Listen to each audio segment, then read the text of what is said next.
All right, so today is February 28th, 6:02, 1, 2, 1, 2, whatever. So last time I talked to y'all, I was going to talk to the police officer, but I think that didn't happen. He's not there. I think he's officially gone because, I went to the 7-Eleven, I literally had made up in my head exactly what I was going to say to him so that it could stick in his head to understand serving people like me better. And he wasn't there. I literally was peeking around, looking in the aisles. He was not in there at all. So I think he's officially gone and went to his new location, which is okay, cool. I guess it's fine. We'll be seeing him. And then last night, the one of the workers told me that I couldn't wait in there anymore. So, like I said, I wait inside 7-Eleven. I get off at 11.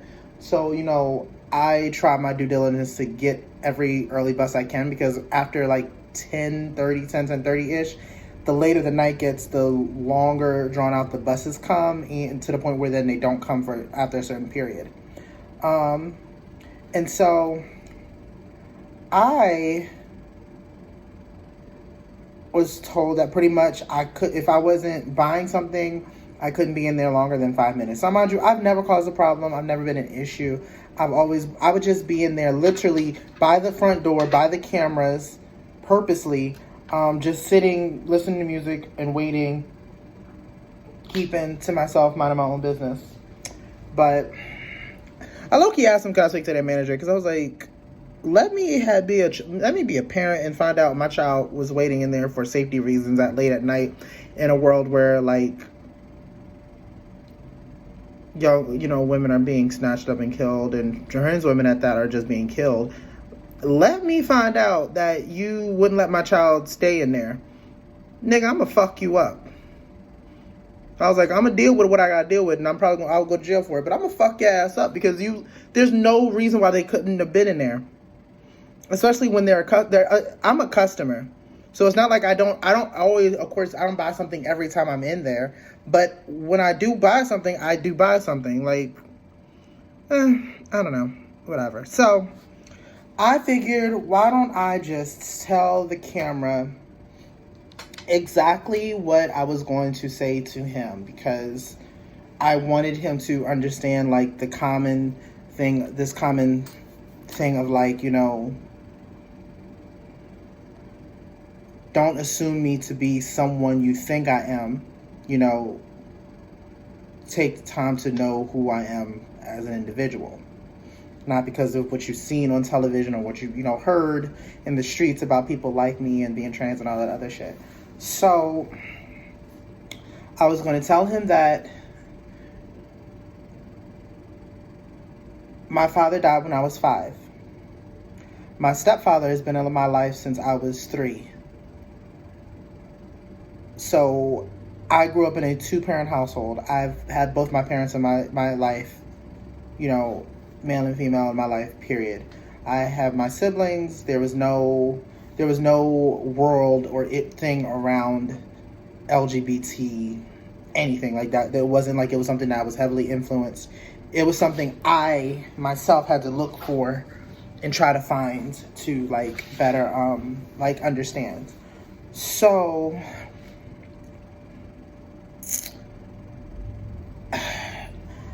then I was going to tell him that you should make assumptions, and that when it comes to religion, once again, you can't be assuming, because while my mother was Christian, my father was atheist. I don't know if he still is atheist. I believe he's started dabbling in spirituality, but he was atheist, and my grandparents on my mom's side was, if depending on who you ask, is Christian or Baptist. But then on my stepfather's side, his parents, they're all Muslim. So I learned a lot about religion throughout my entire life. But the funny thing was, I was the only one who was going to church consistently. I got all of my years in high school, I was in church 4 times out of the week, almost 5, like every day. Sunday. So I was on the youth praise team and choir. So, and it wasn't a large group of us. It was me, my cousin, Tasha, what was it, George, Aaron, kind of, Justin, was it Chloe? Was her name Chloe? Camilla. Can't remember everybody's name. I'm trying to make sure I made it. Nate, a bunch of us. And I was in church on Sunday, of course. We had 2 services. It was supposed to be 3 at one point, but I don't know what happened to that third church that Pastor Wiley Jackson had bought. But 2 services, one first thing in the morning and one in the afternoon. So we wasn't really getting home till like after 2-ish. And one was like in Stone Mountain, Georgia, and the other was like in Atlanta, in the city, ish. Then, of course, I was there for Bible study on Wednesdays, which also for us was a rehearsal night. Saturdays was a rehearsal night, or rehearsal day, I should say. Monday was a rehearsal night, and if they needed us to do another day, we'd come in on another day. But I was consistently always there, studying my Bible and learning the Word of God, and I was the only one, and I was gay. I was out as being gay at this time, so it wasn't a secret. I wasn't closeted or anything. Everyone knew, but I was always in church, and I was always singing and performing and doing my thing, I guess you could say.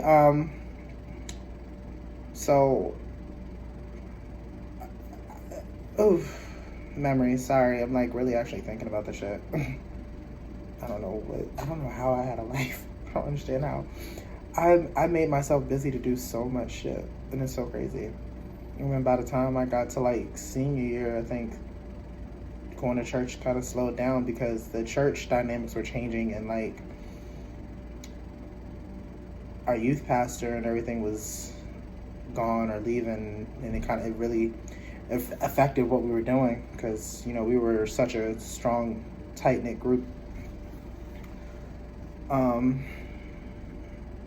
And those who are wondering what church is, it was the Gospel Tabernacle. Bishop Wiley Jackson.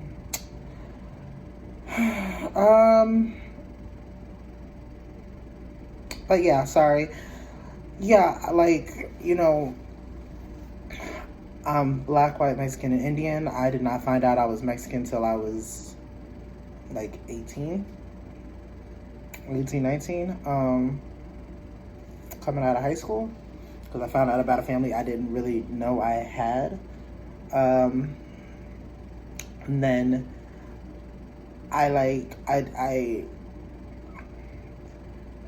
told you guys, I didn't deal with being mistreated for my sexuality or my gender in my home. I was, I was supported. They didn't tell me per se how to act or who to be. They let me just be me. But they didn't. I wasn't a problematic child. I really didn't do, I wasn't getting into trouble. They didn't. I was responsible as hell, so they didn't. It's they didn't really have to worry about anything with me. I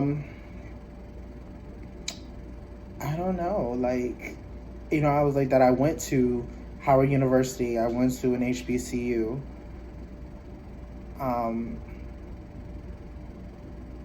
That I'm an independent recording artist, and I have my own career behind it, and I've gotten to travel and perform in so many places because of it.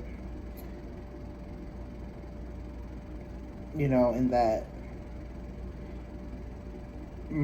my hope was that if I told him about me, he would learn not to assume anything of anyone, and just to be open to learning people for who they are as they present themselves to him. But guess that's not going to happen because I don't know where he is. I don't know what happened. I don't know where he's gone. Well, I know where he's gone. He told me he was only going to tell me and like, I don't know, 3 other people about where he was being transferred to, which is still on the same strip. Like, he's still on the same road, but he's just not at that location, and he's not at the 7-Eleven. But I don't know if I'll really be seeing him again. It's not like I'm going to go out of my way to find him, so I'm just going to focus on myself. I wanted to let him know that I got my surgery in 2018 in December, and that was the only surgery I've gotten that I have man problems, of course, like any other woman, but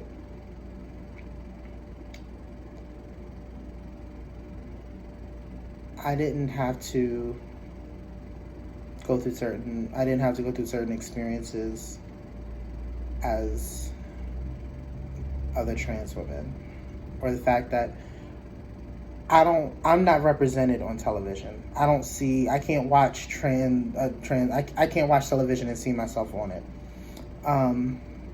While there are, a lot of trans women who've made great strides in visibility and showcasing what you could be, I haven't really seen any like me, because everyone has this narrative of like being born in the wrong body. I don't think I was born in the wrong body. I don't think God made a mistake for anything. I think this was just part of the evolution of who I am. Personally, that's just how I feel. I don't feel like anything was a mistake. If this was a mistake, God wouldn't have made it so fucking easy to be able to embrace this world, or whatever you want to call it for me. I feel like God was trying to get me to do this a long time ago, but I just didn't want to accept it. I just didn't want to see it. So I feel like this was an evolution for me to get to where I've gotten to in being comfortable in my own skin and loving myself for who I am and things of that nature. I think it was just evolution in God.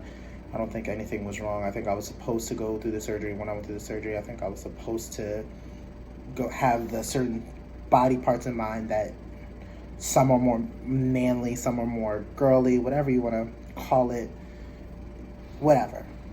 I just think it was supposed to be the way it was supposed to be, and it just took me a while to catch on.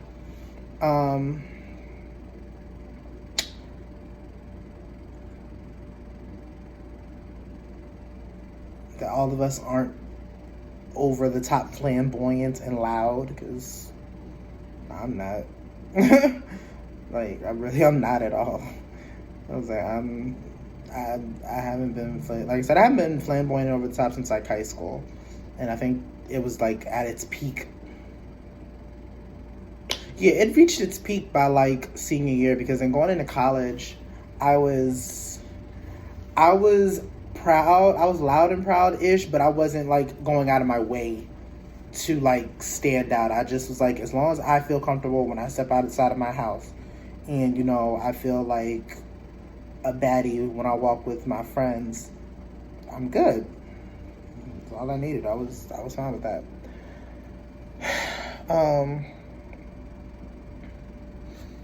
Yeah, I don't know, man. This shit is just wild. I really hope someone's able to teach him these things, and to not assume and to not think LGBT people all act a certain way. And not just because we're on television now where you hear about something in the street, that doesn't mean we're all the same. Because I'm not the typical type of trans woman that you hear talked about in the streets in the ways of what people, I guess, assume to hear of trans women. And I'm definitely not on anybody's television show. And not me as a person, but me as an entity being trans. There's no trans woman that have stories that are similar to mine, or experiences that are similar to mine on television.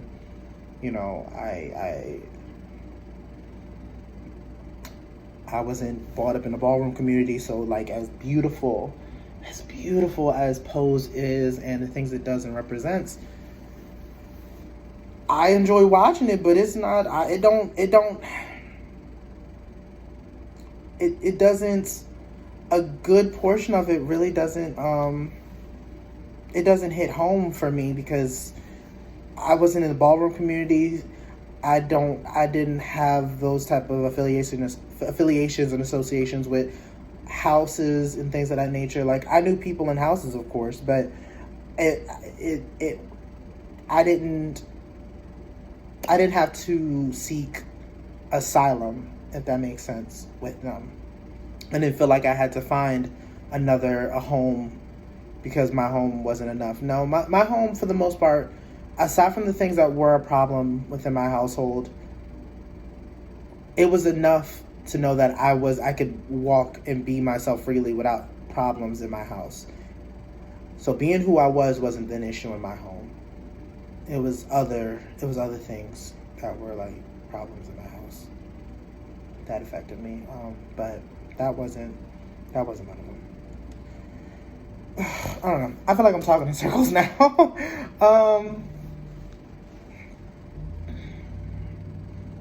Also, this morning I posted up the very first video vlog, and I'm just, I don't know when you guys are going to get this, but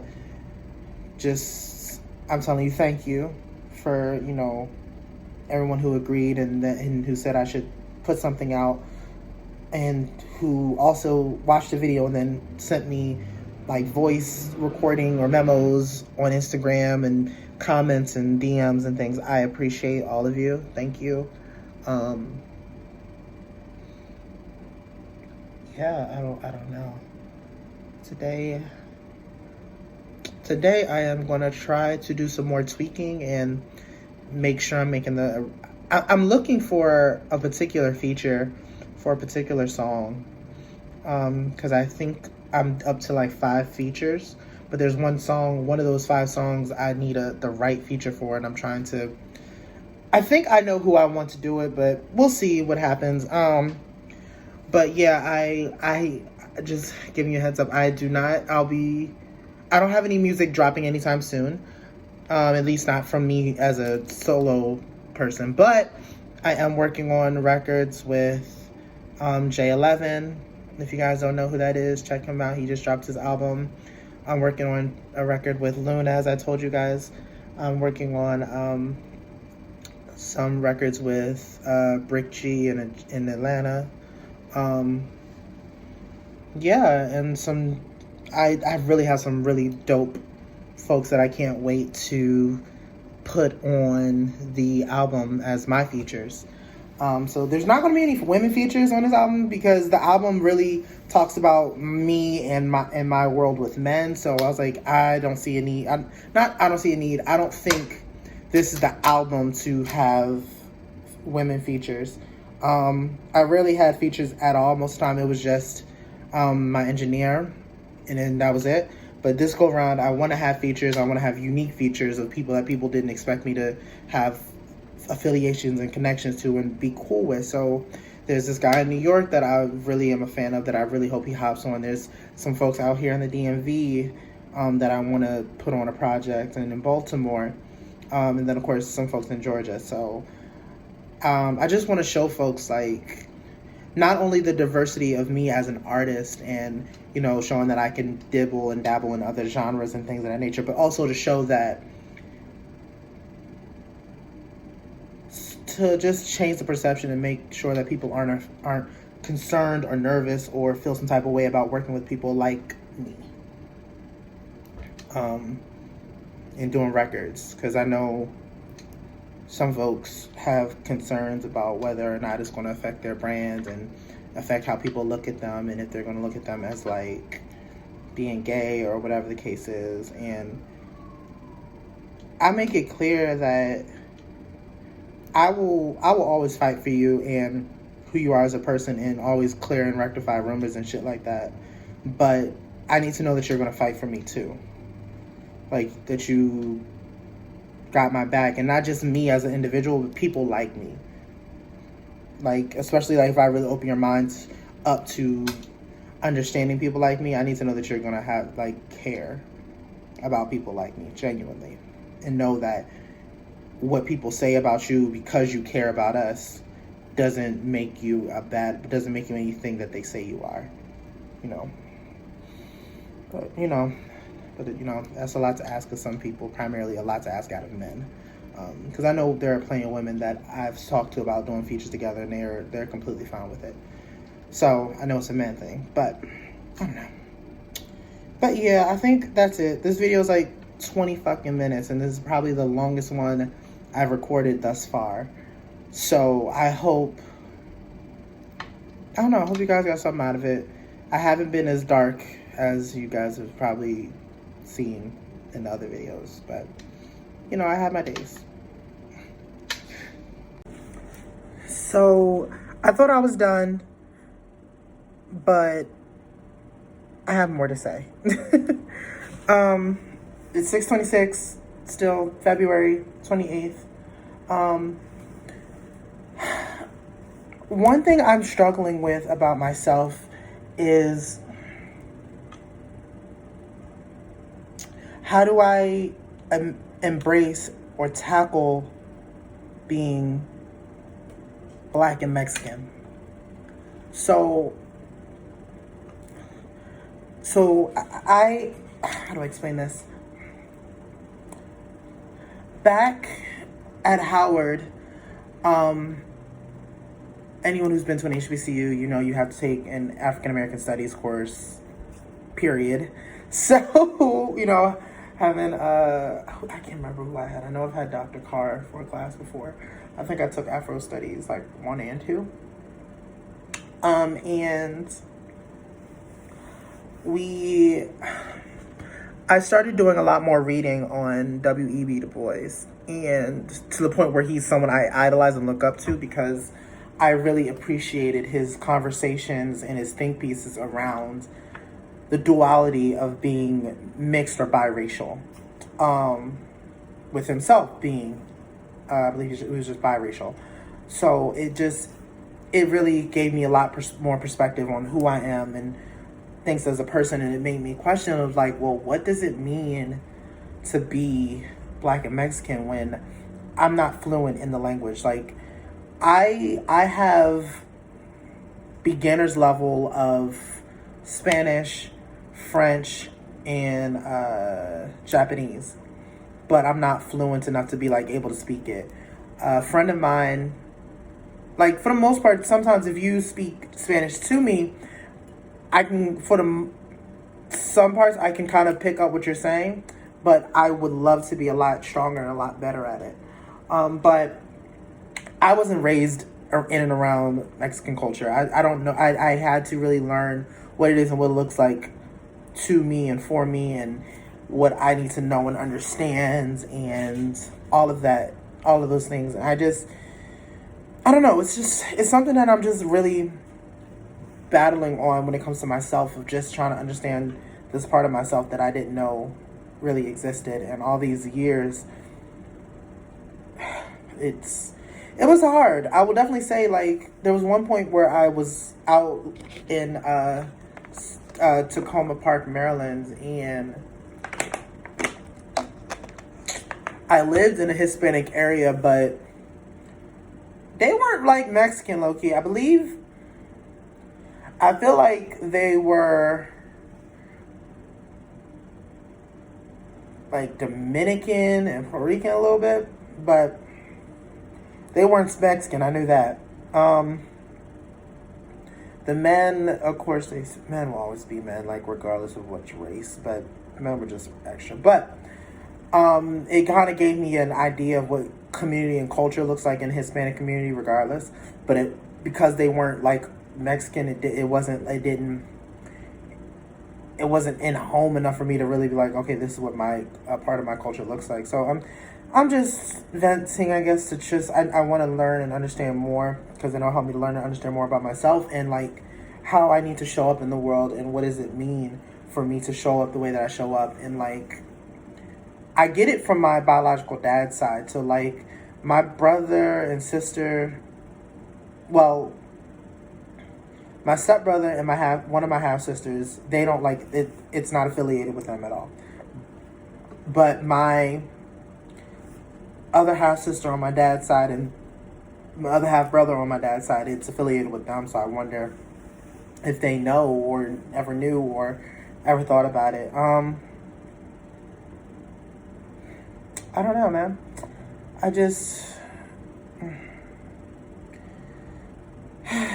getting to 30, I always felt like those last, 5 years getting to 30, I would be, closing certain chapters and coming to grips and terms with a lot of things and, getting to 30, being able to be, my best self. And so far, it feels like I put down one heavy weight or burden to pick up another, or get hit with some shit that I didn't even know was going to happen. I don't know. I guess I need to let go of this preconceived notion of you get to 30, you just going to be here. You know what you're doing with your fucking life, and you know who you are. No longer questioning it. I don't know. I guess I need to stop thinking that, because that's not true. But I don't know. If you guys have something you think I should look into or read about, let me know. Even if it's music, I listen to a lot of Latin music, a lot more than people realize or know. Strawberry has definitely heard me play some Spanish music, and just, he's so funny. But, I guess let me know what you guys could suggest me or throw to me or whatever the case is, And not just, pop culture stuff, really some deep, written things, books. I have a book collection. I love to read. Fun fact, I was not a child that you could punish with a book because I would read the book. I think my dad had to go out of his way to find books I didn't like, because I like comics as well. So he would try to find books that would literally have no interest to me as a kid and no whatever, and I'd make me read them. And then when that stopped working, it was go into the corner and hold up these books at I don't even know how to do it, but you just gotta hold your arms out and you just stand in a corner and you just hold them fucking books until he says so. You better not drop them and put your arms and hands down. And oh my God, memories, childhood, Jesus. I don't know if anybody else got that kind of a punishment, but yeah.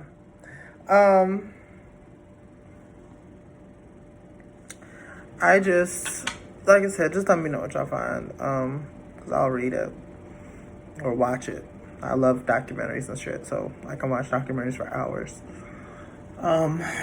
Yeah, let me know, because I don't know, I just want to understand myself better, and especially in this world, in this climate where a lot of people who are not American in general are being so heavily mistreated and being told that they're going to get deported, and everything that's going on with ISIS and how they're treated, all of that, I can look up things, but how sometimes there are always some great gems you would never know if someone hadn't told you. So I'm looking for those great gems, to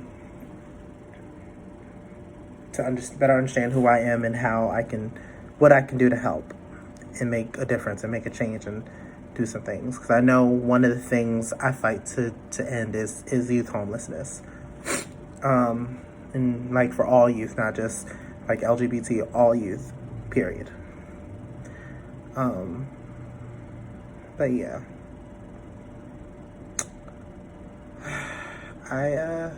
okay, I'm done.